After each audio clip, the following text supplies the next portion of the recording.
Salam. Ya, mana judul khotbah itu? Oh, ini dia.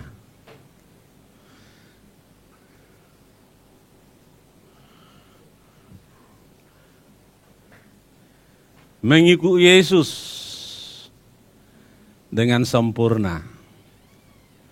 Kita ini manusia tentu punya kekurangan-kekurangan ya. Lalu bagaimana kita mengikuti Yesus dengan sempurna sementara kita punya kekurangan? Waktu judul ini saya bikin judul tidak saya maunya ya. Saya pasti dari Roh Kudus. Saya yakin itu karena apa? Waktu mau berkhotbah itu kan didoakan, direnungkan gitu kan. Enggak seperti mengajar matematika di kelas, enggak.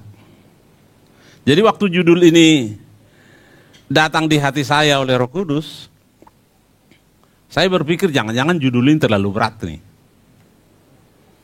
Orang Batak itu kan ada satu kebiasaan kalau nama anaknya terlalu berat, kemudian sakit-sakitan gitu. Misalnya dibikin nama anaknya Donald Trump gitu kan. Ternyata sakit-sakitan setelah nama itu. Lalu kemudian diganti namanya. Jadi sehat gitu ya. Itu kenyataan, itu fakta. Nah jadi ketika saya merenungkan jangan-jangan judul ini seperti nama orang Batak terlalu berat gitu kan. Bagaimana mengikuti Tuhan dengan sempurna. Tapi setelah saya renung-renungkan, oh saya ngerti bahwa dari sehari ke sehari kita harus melangkah lebih berkualitas. Lebih baik. Lebih mengarah kepada buah-buah Roh Kudus. Ketika buah-buah Roh Kudus kita produksi dalam hidup kita, berarti karakter Yesus kita produksi dalam hidup kita. Saya lihat saudara tegang semua dalam ibadah kita ini.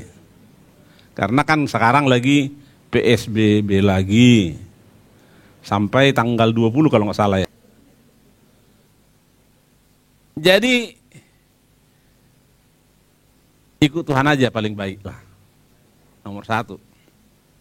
Kalau soal ancaman untuk yang iring Tuhan kan udah sejak zaman Tuhan Yesus. Sampai Tuhan Yesus pun dibunuh juga. Murid-muridnya juga dibunuhin kan gitu kan. Jadi nggak usah takut lah tentang penyakit, tentang kematian. Sepanjang saudara berusaha sebaik mungkin hidup. Kalau saudara tidak berusaha sebaik mungkin hidup, ya mungkin ada aja penyakit datang. Saya baca jurnal seorang dokter, dia bilang kalau orang tidur di atas jam 11 malam, penyakit mengintai banyak sekali. Terutama di daerah livernya. Jadi, ya hidup sehat aja. Kalau sudah harus tidur, saudara tidur. Kalau saudara harus makan, saudara makan. Tapi jangan makanan menjadi insting saudara nomor satu. Karena sewaktu-waktu Roh Kudus bisa suruh saudara puasa. Saudara harus dengerin itu. Menahan lapar, menahan haus, berdoa. Jadi pendek kata, di tengah-tengah ancaman yang bagaimanapun, kita harus makin cinta Tuhan. Covid makin mengintai lebih intensif, kita cinta Tuhan lebih intensif. Obat belum tentu menyelamatkan kita. Vitamin C yang 1000, saya baca artikel dokter, kalau 3 hari sehari itu mengancam ginjal. Lah, bagaimana jadinya kan gitu kan? Tidak ada obat yang tidak ada efek samping. Tidak ada. Nah oleh karena itu, menghadapi segala situasi dan kesulitan, pegang Tuhan lebih kencang. Memasuki PSBB tahap pertama, saya langsung pulang dari Medan karena pelayanan semua tutup. Saya sempat melayani sekali, 4 kali pelayanan nggak ada lagi, tutup. Minggu depan, saya punya jadwal, tutup juga. Baru hari Sabtu kemarin saya ditelepon, Pak, sorry Pak, jadwal saudara untuk hari Minggu dibatalkan. Jadi COVID itu sudah menghamba saya juga memberitakan firman Tuhan. Menghamba saya juga untuk memberitakan Injil. Tapi saya punya kesimpulan bahwa untuk mati tidak perlu sakit. Untuk mati tidak perlu tua. Jadi selama saya hidup saya harus cari Tuhan. Itu sebabnya saya ajak saudara. Makin seru serangan COVID, makin kita pegang Tuhan. Tidak ada yang lain yang saudara bisa pegang. Tidak ada dokter yang saudara bisa pegang. Dokter sendiri mati kok. Berapa ratus dokter sekarang yang sudah mati karena COVID? Banyak sekali. Jadi jalan satu-satunya hanya ke Tuhan. Nah, firman Tuhan ini mengikuti Yesus dengan sempurna ini, kita akan coba belajar apakah memang judul ini terlalu berat. Seperti nama orang Batak tadi. Kita mulai dari 1 Korintus pasal 11. 1 Korintus pasal 11.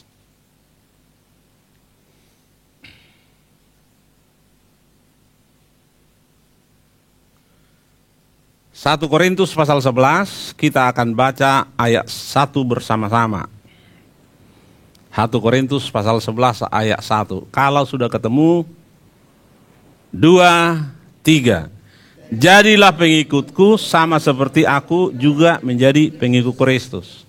Ini kalimat ini keluar dari mulutnya Rasul Paulus. Ini kan seperti judul khotbah kita ini terlalu berat nih. Tapi Rasul Paulus berani katakan ke orang, jadilah pengikutku sama seperti aku juga menjadi pengikut Kristus. Nah kita harus berani ngomong ini ke orang. Karena Rasul Paulus berani gitu. Kenapa Paulus ngomong seperti ini? Tentu punya alasan.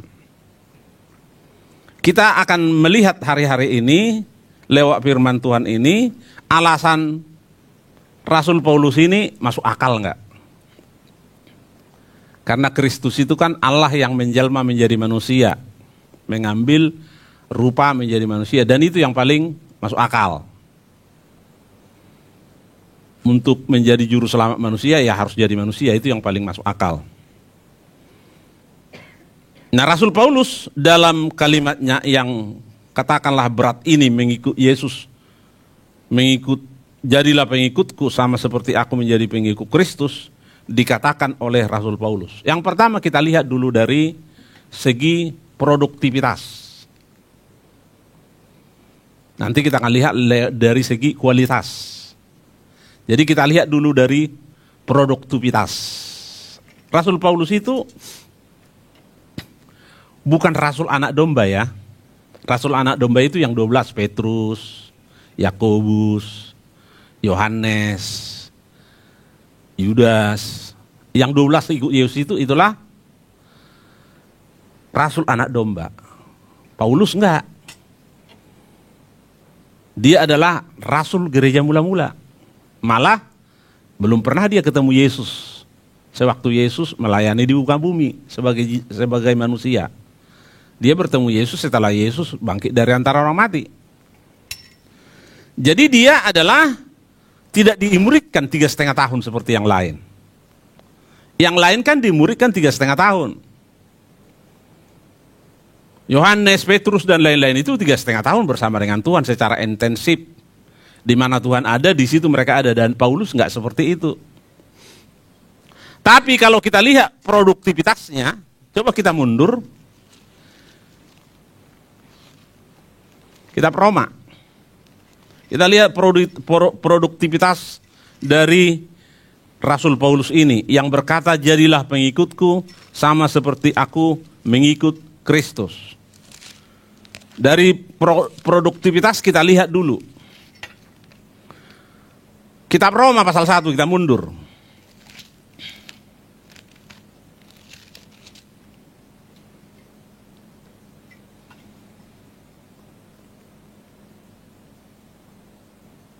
Ayat 1 bagian A. Satu orang boleh baca dengan suara keras. Roma pasal 1, ayat 1 bagian A. Dari Oke, sampai di situ. Berarti kitab Roma lahir dari tangan Paulus. Ini kita bicara tentang produktivitas. Dialah yang menulis kitab Roma. Sekarang kita naik ke Korintus. Pasal 1. Ayat 1 bagian A. Dari Paulus yang oleh kehendak Allah dipanggil menjadi rasul Kristus Yesus. Nah sekarang Korintus juga, kitab Korintus ditulis oleh Rasul Paulus, kitab 1 Korintus. Sekarang kita lihat kitab 2 Korintus, pasal 1 bagian A. Dari Paulus yang oleh kehendak Allah menjadi rasul Kristus Yesus. Nah lihat produktivitasnya Paulus. 2 Korintus juga dia tulis. Bagaimana dengan kitab Galatia, pasal 1, ayat 1 bagian A.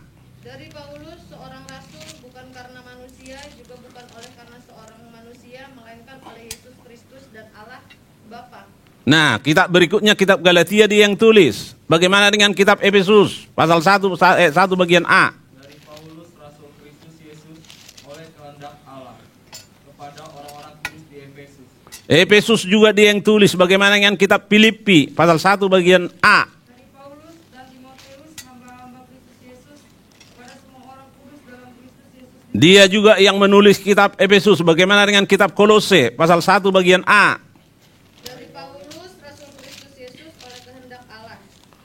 Dari dia juga yang tulis. Bagaimana dengan kitab 1 Tesalonika? Dari Paulus, Silwanus dan Timotius kepada jemaat orang-orang di Tesalonika yang di dalam Allah Bapa dan di dalam Tuhan Yesus Kristus. Bagaimana dengan kitab 2 Tesalonika ayat 1 bagian A?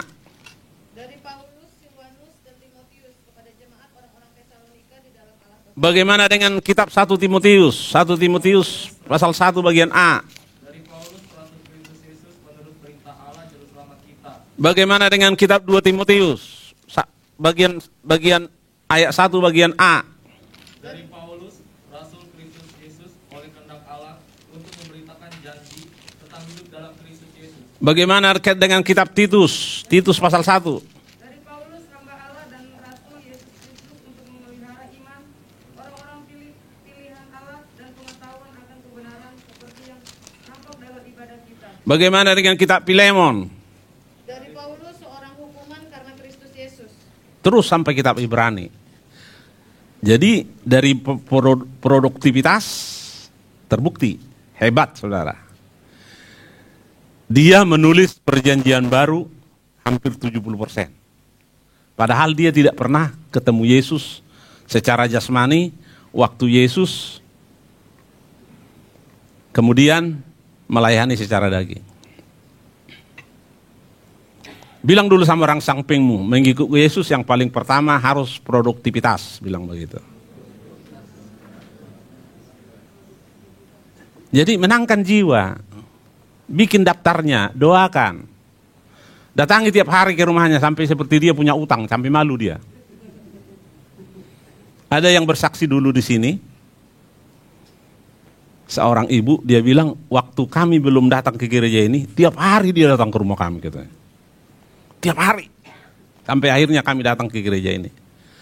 Kenapa enggak saudara bikin begitu terus? Jadi gaya hidup saudara. Tiap hari datangin orang. Produktivitas. Itu yang terjadi di Korea, saudara. Korea itu adalah satu negara yang paling cepat pertumbuhan kekristenannya. Paling cepat. Dalam 20 tahun, orang Korea sudah 30% jadi Kristen.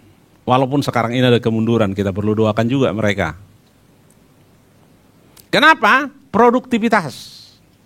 Mereka bersaksi ke orang-orang di mana saja. Saya sendiri melihat orang Korea berkhotbah di gerbong kereta api. Ibu-ibu loh saudara. Pakaiannya rapi serapi mungkin. Dan dia berkhotbah di gerbong kereta yang sedang melaju saudara. Kalau dia sudah mau memenangkan jiwa, sampai orang yang didatang itu sampai berpikir begini, aku ke gereja aja lah, udah malu aku setiap hari dia datang ke sini, seperti aku punya utang. Jadi dia datang sekali, supaya menyenangkan orang ini aja, karena udah didatangi terus. Dia datang sekali, supaya berhenti. Setelah dia nggak kebaktian, didatangi lagi terus. Sampai kemudian menjadi anak Tuhan. Jadi mengikuti Yesus dengan sempurna, kita coba tingkatkan produktivitas kita.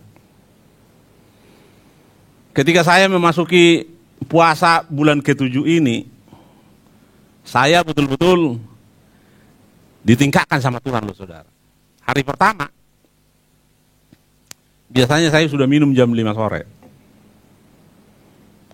Cairan dulu, karena kan sudah manula, masuk dulu yang ringan. Tapi hari pertama, kami langsung ke rumah sakit Minto Harjo. Ibundanya Keke dipanggil Tuhan. Apakah karena COVID kita nggak tahu lah, ya. Karena dia meninggal hasil tesnya belum keluar kok. Yang penting sudah waktunya Tuhan gitu aja lah. Saya kan puasa itu. Sampai kemudian mamanya Grace dengan Acong kan yang nyubirin. Sudah gerah lihat saya nggak buka-buka puasa juga. Ayo om. Gitu. Malah terlambat saudara. Terlambat buka puasanya. Produktivitas, besoknya saya udah di kuburan. Memakamkan. Kemarin saya ke kuburan lagi. Jauh loh sana loh. Tegalaluri itu jauh, ujung sana. Karena hamba Tuhan Maria Wiji meninggal dunia juga. Kenapa saya terbeban? Karena dia single, dia belum menikah. Saya pikir siapa yang datang. Ya untung juga saya datang. Saya bilang sama tante, itu urapan Roh Kudus loh. Kalau enggak, hanya Pak Robek suami istri yang ada di situ. Bawa gitar pun itu urapan Roh Kudus, saya bilang. Saya bilang kan bawa gitar. Dia nggak bawa gitar, padahal dia pemain musik yang handal dia. Untung kita bawa gitar, untung kita datang. Jadi ada temannya. Jadi ada kata sambutan. Itu. Jadi memasuki hari pertama, hari kedua, hari ketiga, puasa bulan ke-7, saya langsung digenjot Tuhan, produktivitas harus lebih tinggi. Dan sekarang kita kebaktian PSBB lagi ketat nih, kebaktian pertama. Saya rasa saya digenjot Tuhan lebih produktivitas secara rohani. Dan Rasul Paulus berkata kepada kita, ikutilah teladanku, sebagaimana aku mengikuti teladan Kristus.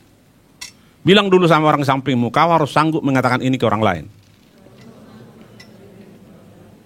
Jadi produktivitas harus meningkat. Rasul Paulus buktikan itu. Dia menulis kitab perjanjian baru ini begitu hebat saudara. Kita sudah hitung tadi ya, jelas kita hitung. Bukan kita taksir begitu saja, kita hitung dengan cermat. Dan produktivitas Rasul Paulus buka gereja loh saudara. Di Korintus, di Roma, di Efesus, di Filipi, di Tesalonika, produktivitasnya luar biasa.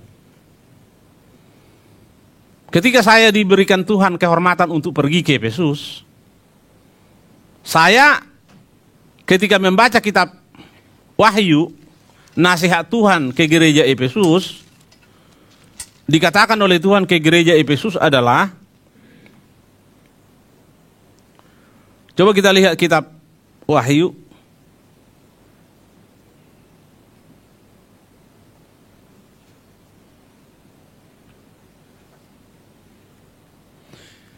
Kitab Wahyu pasal 2, gereja Efesus itu dipuji Tuhan. Coba baca ayat 1 sampai ayat 3. Wahyu pasal 2. Tuliskanlah kepada malaikat jemaat di Efesus, inilah firman dari Dia yang memegang ketujuh bintang itu di tangan kanannya dan berjalan di antara ketujuh kaki dian emas itu. Nah, malaikat jemaat itu artinya gembala. Gembala di Efesus yang menggembalakan gereja Efesus. Gereja Efesus itu dirintis oleh Paulus dan diserahkan ke orang lain untuk digembalakan. Paulus terus berjalan karena dia seorang rasul, bukan gembala. Rasul yang gembala itu adalah melahirkan gereja dan menyerahkannya ke orang lain. Jadi yang disebut malaikat jemaat itu adalah gembala. Ayat 2, apa kata firman Tuhan kepada gereja Efesus? Aku tahu segala pekerjaanmu, baik jeripayamu maupun ketekunanmu.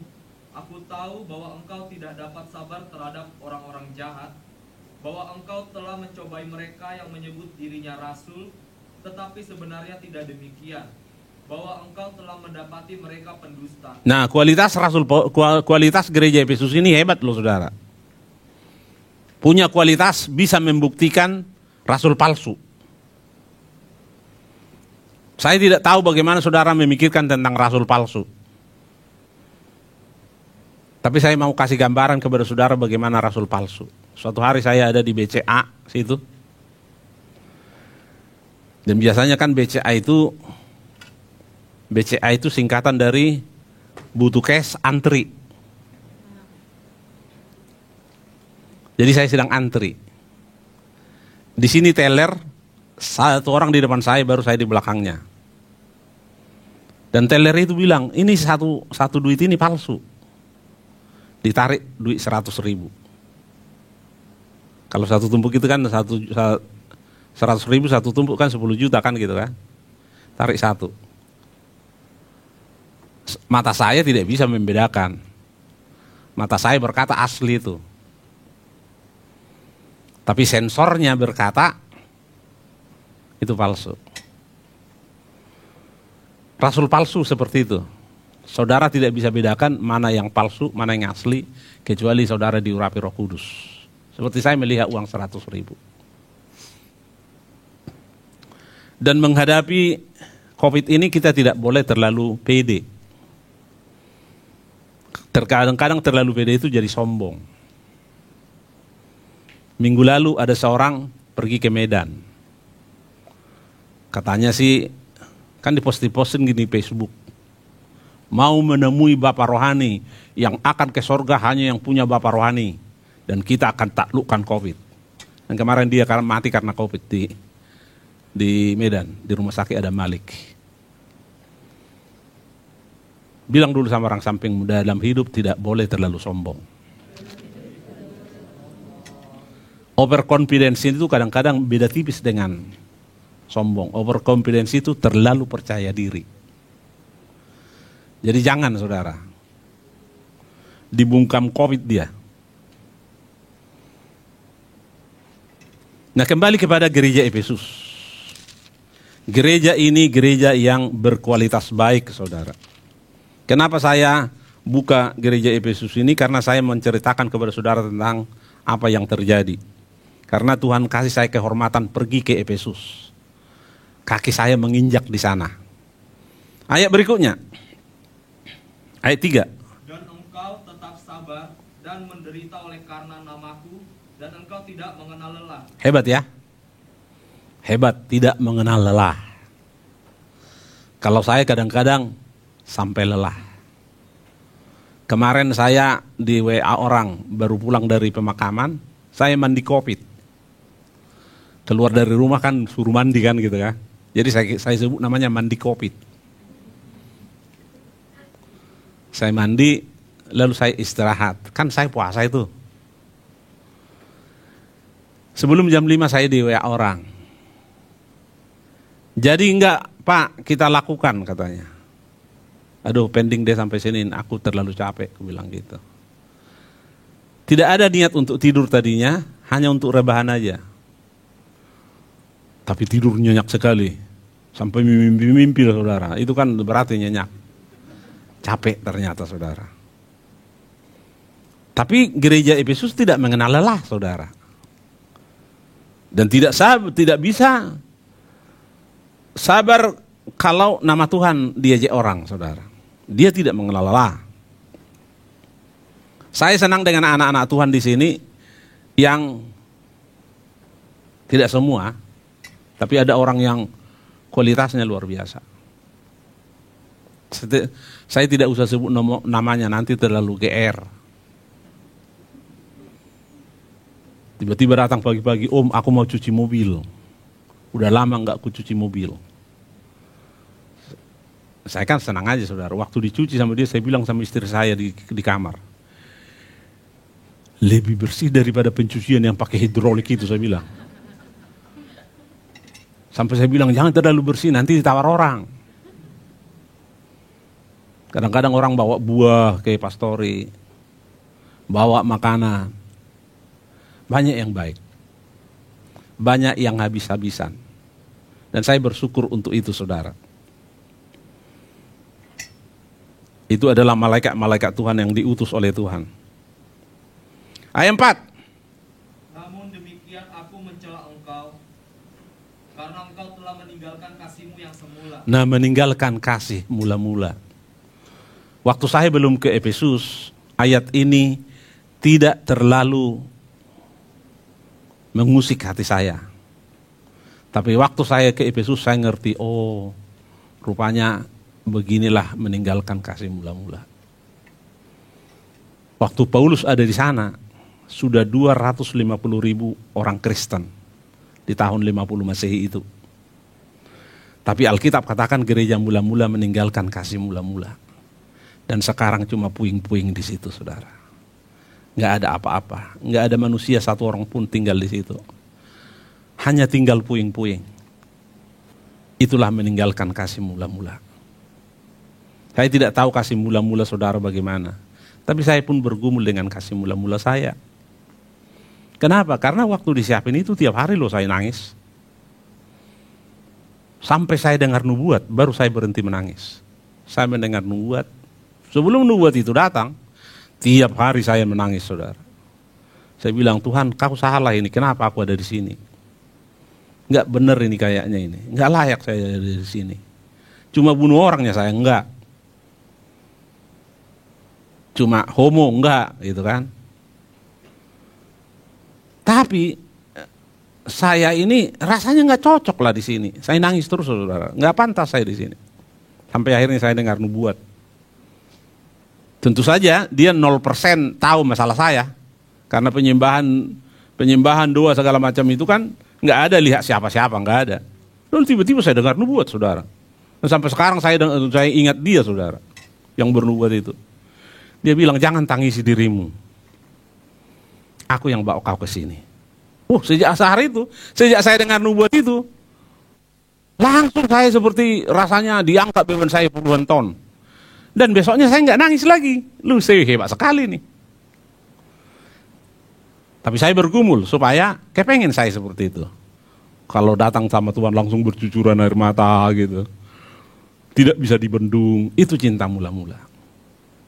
Saya tidak tahu cinta mula-mula saudara bagaimana sama Tuhan. Minta itu dari Tuhan. Tuhan, kasih aku cinta mula-mula itu. Malah harus lebih tekun lagi di cinta mula-mula itu, saudara. Gereja Efesus meninggalkan kasih yang mula-mula. Nah, kita kembali kepada Rasul Paulus yang kita sudah lihat secara produktivitas. Produktivitasnya luar biasa. Melebihi rasul-rasul perjanjian baru, rasul-rasul anak domba. Jadi kita sekarang akan melihat kualitasnya.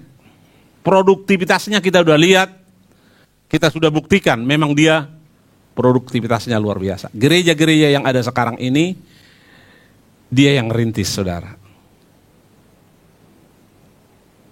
Khususnya Efesus, Smyrna, Pergamus, Tiatira, semua yang di kitab Wahyu itu, dia yang rintis gereja itu, saudara. Coba kita lihat ke kualitasnya, Filipi pasal 3.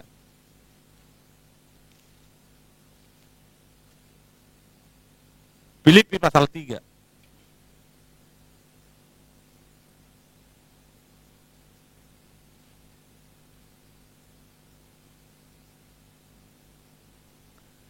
Ayat 13. Saudara-saudara, aku sendiri tidak menganggap bahwa aku telah menangkapnya, tetapi ini yang kulakukan. Aku melupakan apa yang telah di belakangku dan mengarahkan diri kepada apa yang di hadapanku. Mengarahkan diri kepada apa yang di hadapanku, itu kualitas, saudara. Di hadapan kita sekarang ini, 2012 ini, di hadapan kita 2021 ini, di hadapan kita ada COVID-19 yang seru, yang mengancam. Jalan satu-satunya seperti saya bilang kepada saudara adalah pegang Tuhan. Mengiring dia lebih serius. Karena dia yang mampu menyelamatkan kita. Dia yang mampu meluputkan kita. Jiwa-jiwa di hadapan saudara, tetangga-tetangga, pengaruhi supaya datang sama Tuhan. Beberapa waktu yang lalu saya beribadah di satu tempat. Gereja di gereja itu adalah salah seorang jemaat itu 10 terkaya di provinsi itu. Jemaat di situ. Pengusaha. Dan saya sedang melayani sana minggu terakhir. Orang ini hanya kebaktian minggu pertama. Karena perjamuan kudus, karena dia seorang pengurus gereja, jadi dia akan datang karena dia akan memegang perjamuan kudus. Hanya minggu pertama saja. Minggu kedua dia udah begini. Dengan teman-teman bisnisnya. Tapi waktu saya kebaktian minggu terakhir itu, dia ada. Saya bilang gembalanya, Om, kok dia ada? Suami istri dan keluarga ada. Umurnya mungkin kira-kira 55 lah. Kok dia ada, Om? Aneh, aku bilang. Dari 30 tahun yang lalu, dia hanya minggu pertama. Kok dia ada, Om? Dia bilang, 2 minggu yang lalu, atau sebulan yang lalu lah. Dia satu mobil sedang meeting di mobil. Kadang-kadang kan orang meeting di Alphard kan gitu kan, sambil jalan meeting supaya tidak ada yang dengar. Dia meeting dengan 4 orang kena COVID katanya. Dia ada di antara orang COVID, dia nggak tahu. Dan malam itu dia ketakutan, dia undang Om ke rumahnya untuk doa. Sejak itu dia kebaktian sampai sekarang katanya. Karena dia nggak kena COVID, saudara. Ada di tengah orang-orang COVID, dia nggak kena. Itu kan mujizat, saudara. Sejak itu dia kebaktian sampai hari ini, makanya dia ada katanya. Luar biasa, saudara. Kejar apa yang di hadapan kita. Rasul Paulus bilang begitu, aku mengejar apa yang di hadapanku. Untuk kita bawa kepada Tuhan. Ayat 10, Filipi pasal 3. Yang ku kehendaki ialah mengenal Dia dan kuasa kebangkitannya dan persekutuan dalam penderitaannya, di mana aku menjadi serupa dengan Dia dalam kematian. Nah, Rasul Paulus keinginannya adalah sama seperti Kristus, saudara. Mengenal Dia dan kuasa kebangkitannya, supaya aku menjadi serupa dengan Dia dalam kematiannya. Jangan kita berharap serupa dengan Kristus dalam kematiannya, tapi dalam kehidupannya kita nggak mau. Mati untuk Tuhan gampang, hidup untuk Tuhan yang sulit. Senin, Selasa, Rabu, Kamis, Jumat, Sabtu kita hidup dalam Tuhan itu yang sulit. Dan Rasul Paulus punya kualitas, saudara.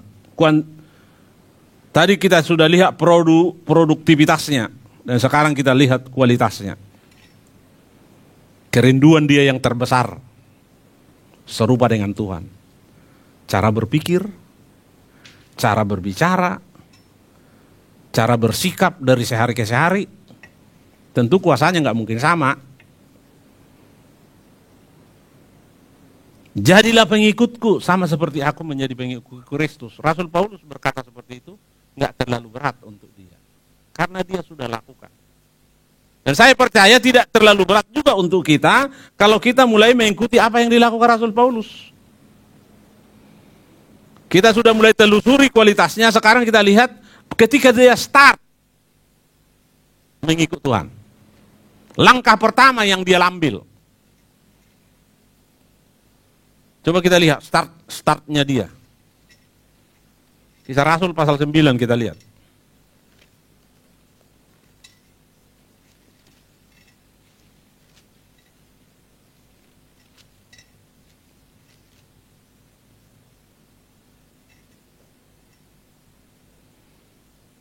Mulai ayat 1 sampai ayat 9, saya akan baca ayat 1. Saudara-saudari baca ayat 2. Saulus bertobat, sudah ketemu ya? Sementara itu berkobar-kobar hati Saulus untuk mengancam dan membunuh murid-murid Tuhan. Ia menghadap imam besar.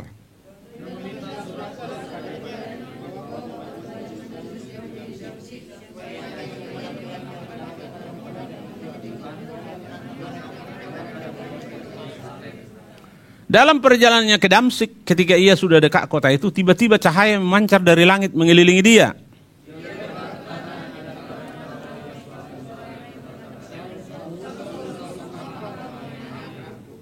Jawab Saulus, siapakah engkau Tuhan? Katanya, akulah Yesus yang kau aniaya itu.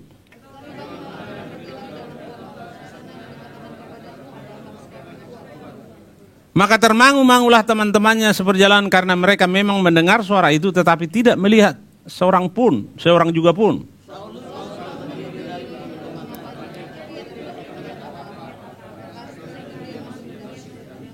Sama-sama. 3 hari lamanya ia tidak dapat melihat dan 3 hari lamanya ia tidak makan dan minum. Startnya puasa 3 hari 3 malam. Tanya dulu orang sampingmu, udah pernahnya kau puasa 3 hari 3 malam, bilang begitu. Gak makan gak minum, startnya segitu saudara. Puasa 3 hari 3 malam itu gak gampang loh saudara, beda tipis itu dengan mati. Kalau saudara gak percaya nanti coba. Nanti mulai sore saya puasa 3 hari 3 malam gak makan gak minum. Saudara mulai coba. Buktikan perkataan saya bahwa itu beda tipis dengan mati. Rasul Paulus lakukan itu. Setelah dia dapat penglihatan, dia mendengar suara, teman-temannya dengar suara, nggak dapat penglihatan. Paulus 2, dia dapat penglihatan, dia dengar suara. Dia start 3 hari 3 malam. Di Majalengka itu ada puasa 3 hari 3 malam. Kalau kita di Majalengka dari bulan 1 sampai bulan 8, bulan 4 itu ada puasa 3 hari 3 malam. Seluruhnya harus ikut. Dosen-dosen ikut, para staf ikut, apalagi siswa-siswi. 3 hari 3 malam. Nanti hari ketiga mau buka puasa pergi ke gunung. Di Majalengka itu ada 2 gunung, Gunung Pancar dengan Gunung Tilu. Kalau tahun ini kita ke Gunung Pancar, tahun depan kita ke Gunung Tilu, itu ganti-ganti. Bayangkan puasa 3 hari 3 malam suruh naik gunung. Dan di Majalengka itu tidak ada istilah kalau puasa maka tidak ikut kerja rutin, tidak ada. Yang puasa mau 7 hari 7 malam kayak kau puasa kerja rutin tetap. Tidak ada pengecualian. Jadi berat, sangat berat. Kalau tidak niat kuat dan ada urapan Roh Kudus nggak bisa. Rasul Paulus lakukan itu. Kualitasnya luar biasa saudara. Dan akhirnya dia katakan, ikut teladanku seperti aku menuruti teladan Kristus. Dia tidak asal ngomong, dia tidak ngomong tak ada isi saudara. Jangan kita sampai diolok-olok orang karena ngomongan kita tidak bisa kita buktikan. Coba kita lihat 2 Korintus pasal 11. Kita masih melihat tentang kualitas dari yang berkata, turuti teladanku sebagaimana aku menuruti teladan Kristus. 2 Korintus pasal 11.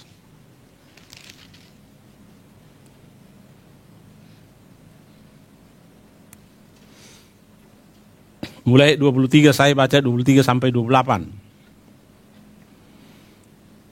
Udah ketemu ya?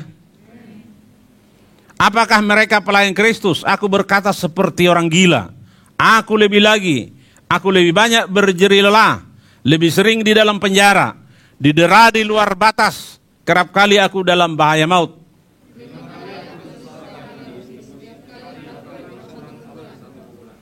Tiga kali aku didera, 1 kali dilempari dengan batu, 3 kali mengalami karam kapal, sehari semalam aku terkatung-katung di tengah laut.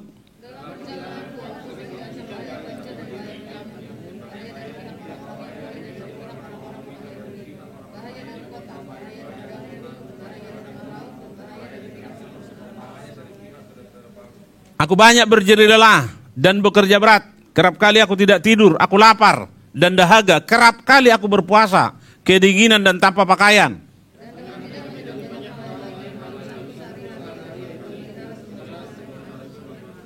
Nah lihat kualitasnya saudara.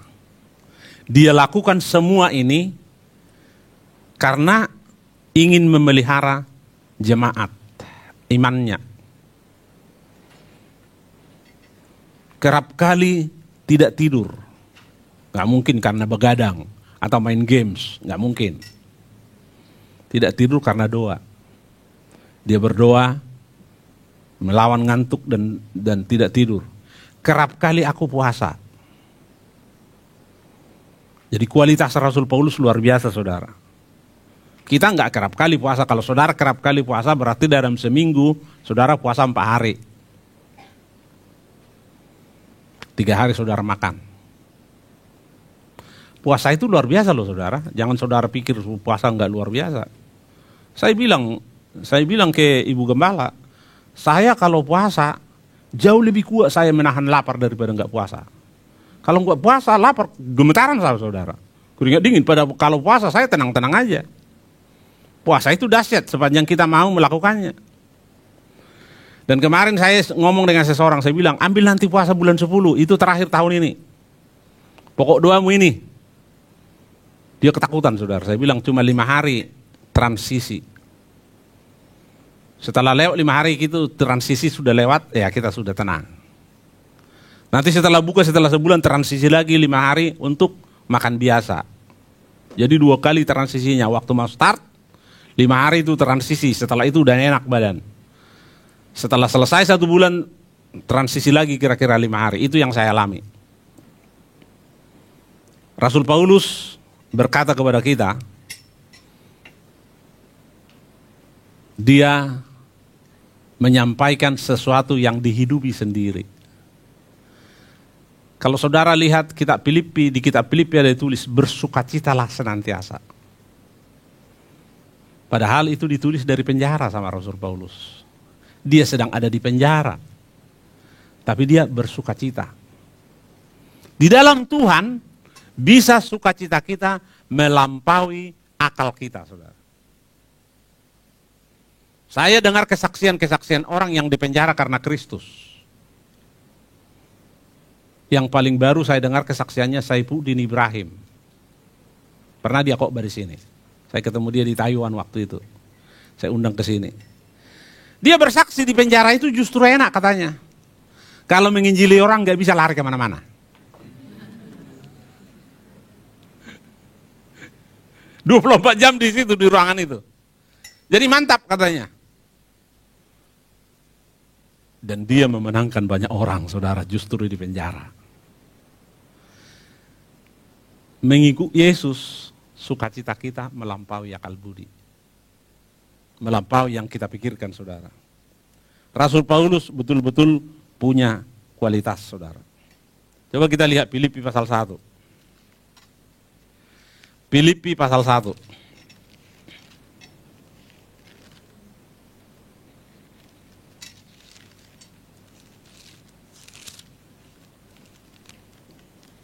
Filipi pasal 1 ayat 21.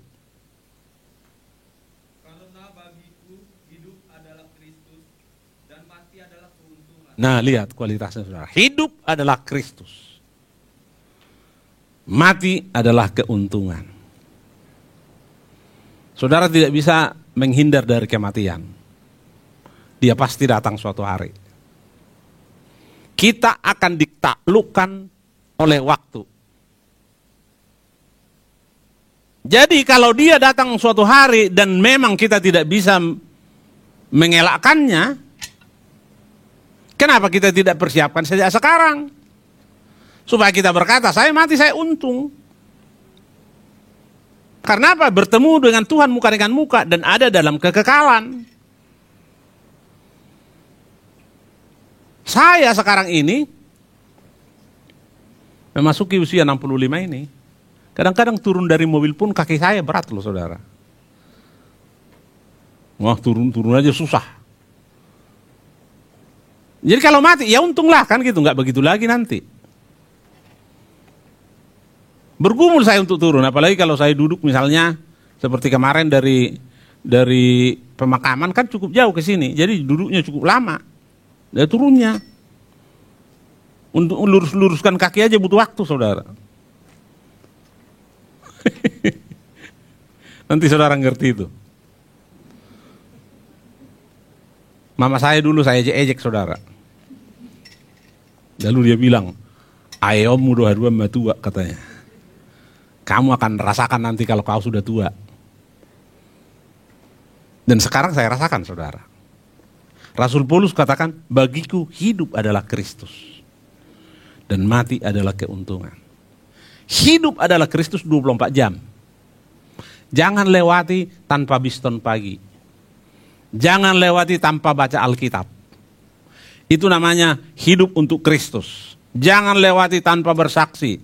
Begitu ada orang bersaksi, saudara.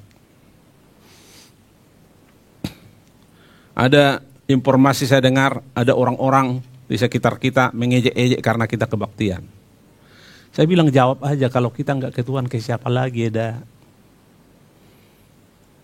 Zaman COVID ini kita harus pegang Tuhan lebih dari yang lain. Kadang-kadang orang pergumulannya aja dia nggak tahu, saudara. Seperti Tuhan Yesus bilang, selumbar di mata orang dilihatnya, balok di matanya nggak dilihatnya, saudara. Padahal pergumulannya berat. Tapi nggak cari Tuhan, saudara.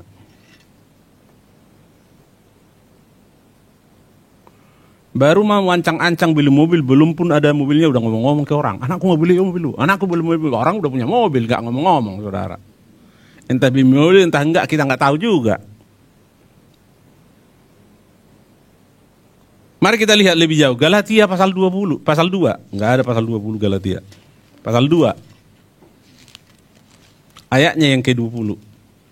Namun aku hidup, tetapi bukan lagi aku sendiri yang hidup, melainkan Kristus yang hidup di dalam aku. Dan hidupku yang kuhidupi sekarang di dalam daging adalah hidup oleh iman dalam Anak Allah yang telah mengasihi aku dan menyerahkan dirinya untuk aku. Nah, Rasul Paulus hidup, tapi bukan aku lagi katanya. Kalau si Radot yang baca ini, namun Radot hidup, tetapi bukan lagi Radot yang hidup, tapi Kristus. Jadi Rasul Paulus sudah mati. Yang hidup itu Kristus di dalam dirinya. Itulah kualitas. Sehingga dia berani berkata, turutilah teladanku sebagaimana aku meneladani Kristus. Dia bilang, aku hidup bukan lagi aku, tetapi Kristus yang hidup dalam aku. Dan hidupku yang kuhidupi sekarang ini dalam daging adalah hidup oleh iman dalam nama Allah, dalam nama Anak Allah yang telah mengasihi aku dan menyerahkan dirinya untuk aku. Hidup oleh iman. Hidup oleh iman itu ada mujizat. Makanya saya tidak sekali dua kali berkata kepada saudara, kalau saudara bekerja maka saudara punya penghasilan. Itu karena saudara bekerja. Tapi saudara perlu punya penghasilan karena iman. Kalau saudara punya penghasilan karena iman, itu bisa datang dari mana saja. Elia dipelihara burung gagak 3,5 tahun.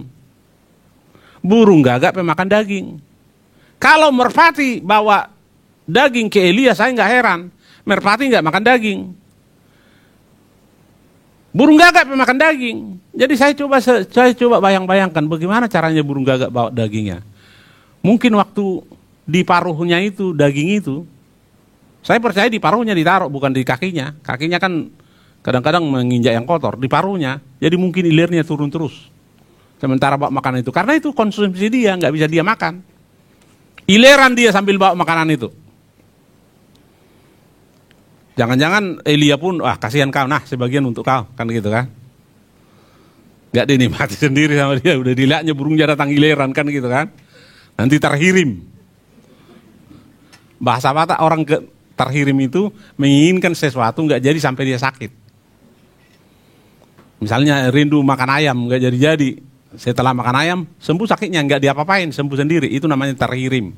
Saya tidak tahu bahasa Karo, apakah di Karo ada istilah seperti itu. Tapi di Batak ada, terhirim. Saya sih nggak pernah seperti terhirim, tapi abang saya pernah terhirim di atas saya. Sekarang masih hidup, 67 tahun. Terhirim dia, sakit dia. Setelah dikasih makanannya, nggak diobatin, nggak diapa-apain, udah sembuh. Jadi Rasul Paulus barangkali daging itu dikasih sama burung gagaknya. Sebelum dimakan, kau kasih duluan lah. Kasihan kau terhirim, kau nanti Nggak bisa lagi kau bawa besok, kan gitu. Itu hanya asumsi saya saja, saudara. Coba kita lihat Galatia pasal 5.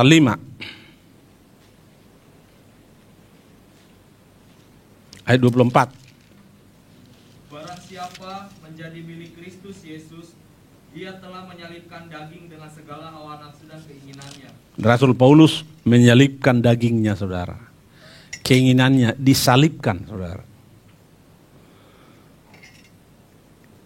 Semua kita punya keinginan, saudara. Entah kita punya keinginan positif atau negatif. Keinginan kita itu manusiawi. Karena apa? Kita masih hidup. Kita punya keinginan. Kalau saudara saya punya keinginan apa? Saya punya keinginan, misalnya mobil Ferrari gitu ya. Kalau saya masuk di sini kan pakai mobil Ferrari, orang dia pendeta pakai Ferrari. Sampai saya berpikir-pikir, ayo kita bikin mobilmu itu Ferrari. 300 juta dapat Ferrari. Dibikin apanya? Dimodifikasi di Bandung. Itu keinginan namanya.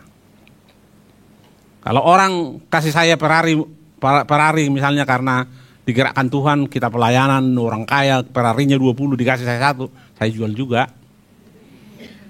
Pajaknya kan mahal. Jadi saya punya keinginan, semua kita punya keinginan. Karena kita manusia yang masih hidup. Tapi Rasul Paulus katakan, mana-mana keinginan daging disalibkan sama dia. Segala yang berbau hawa nafsu disalibkan sama Rasul Paulus. Jadi Rasul Paulus tidak berkata isapan jempol kepada kita. Turuti teladanku seperti aku menuruti teladan Kristus. Dan saya mau beritahu kita. Sampai di tahap ini, mana coba judulnya itu?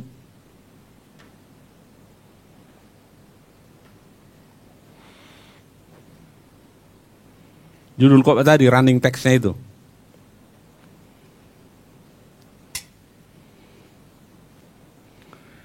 Mengikut Yesus dengan sempurna. Dan Rasul Paulus tunjukkan kepada kita bahwa dia bisa lakukan ayat ini. Dan untuk sampai bisa kita melakukan ayat ini, terkadang nanti Tuhan akan mengizinkan kita punya persoalan. Sampai Tuhan tidak ada di situ. Ada banyak contoh di Alkitab. Nabot misalnya, kalau saudara lihat di Perjanjian Lama, nanti saudara lihat di rumah. Kita tidak usah baca di sini. Saudara tulis saja di 1 Raja-Raja pasal 21, nanti saudara baca di rumah. Nabot itu punya kebun anggur. Bertetangga dengan istana Raja Rahab. Ini istana Raja Rahab, di sampingnya itu ada kebun Nabot, kebun anggur. Dan Raja Rahab kepengen punya kebun itu. Dia panggil Nabot. Nabot, aku beli aja lah kebunmu itu. Kalau kau nggak mau, saya kasih kau lokasi yang lain, yang jauh lebih hebat dari situ. Karena aku kepengen kebun anggurmu. Nabot bilang, aku tidak akan menjual warisan nenek moyangku. Akibatnya apa? Nabot dibunuh. Mana Tuhan? Kok diizinkannya sesuatu yang seperti itu menimpa orang percaya?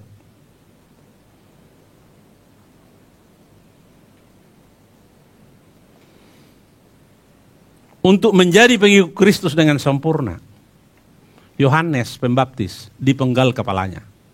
Mana Tuhan? Kok sampai patah itu, sampai menggelinding itu kepala? Untuk menjadi pengikut Tuhan dengan sempurna, Stefanus dilempari batu, mati. Kenapa enggak dibikin Tuhan badannya Stefanus seperti bola basket? Dilemparin, batunya mental. Tapi enggak, mati saudara. Untuk menjadi mengikuti Yesus dengan sempurna, terkadang Tuhan mengizinkan persoalan kita alami, sepertinya Tuhan tidak ada. Tapi masih berani kita nggak ikut Tuhan. Mengikut Tuhan dengan sempurna adalah ditolong atau tidak ditolong, dia tetap Tuhan.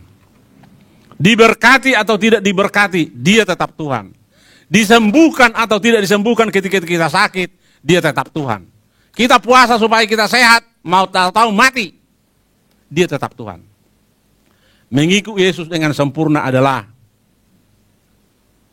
Tuhan di atas segala-galanya, apapun yang terjadi dalam hidup kita.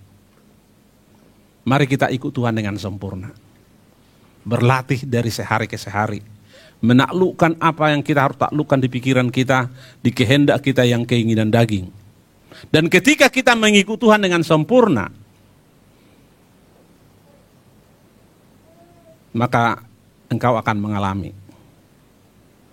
apa yang tak pernah dilihat mata dan tak pernah didengar telinga dan tak pernah timbul di dalam hati. Semua disediakannya bagi yang mengasihi Dia. Saudara akan alami itu. Karena apa? Tuhan baik. Lebih baik dari siapapun yang pernah kita kenal. Kenapa guyon-guyon di situ?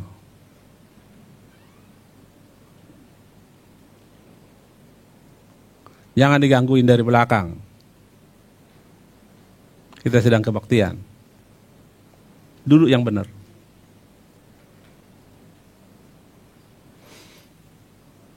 Tuhan menginginkan kita dan rindu memberikan yang terbaik dalam hidup kita.